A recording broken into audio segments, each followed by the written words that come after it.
ใจคันสิไปนำเขาบ่ว่าหยังดอกทางฮักแต่ตายกินน้ำเจ้าเสียวเอาดอกทางอีจำ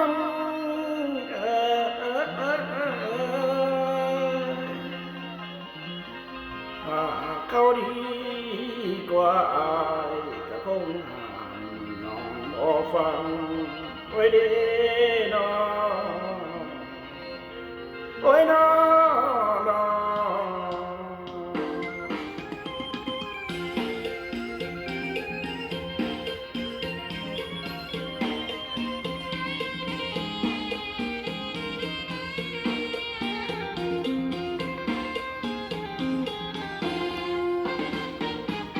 เอาที่เธอสบายใจ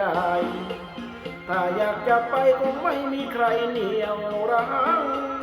พี่ไม่มีสิทธิ์ที่จะคิดกักขังเมื่อมีความหวังข้างหน้าถ้าดีก็ไปดูแลทำทุกอย่างแล้วเพื่อเจ้ายังมีเขาดีกว่านี้อีกใช่ไหมเอาโลดลาเอาที่สบายใจไปสาบายน้องหลับเจ้าจงไปดีถ้าด้วยกันมันทรมานบ่มีความหวานบ่มีความสุขเป็นทุกทั้งปีไอ้ยอมหลีกทางเปิดใจให้เจ้าเต็มที่แต่ยังมีสิ่งดีๆที่เคยมีต่อกันมานาน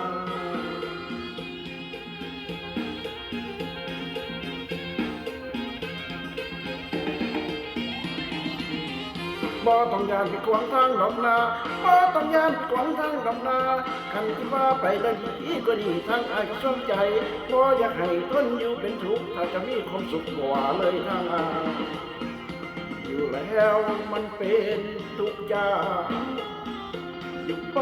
ก็ไม่มีความหมาย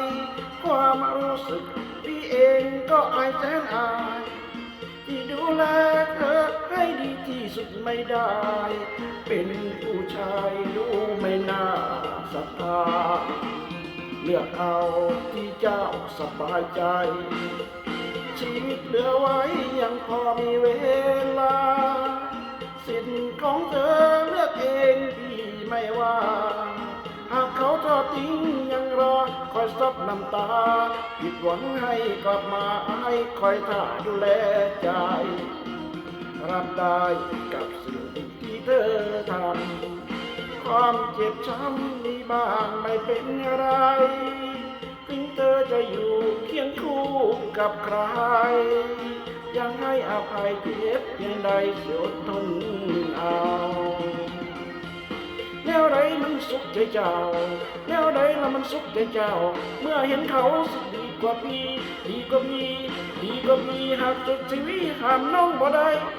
บ่ได้บ่ได้บ่ได้ไปโลดลาบ่ว่ายังเก็บภาพกำลังไว้ดูต่างหน้าเอาที่เธอคิดว่าสบายใจ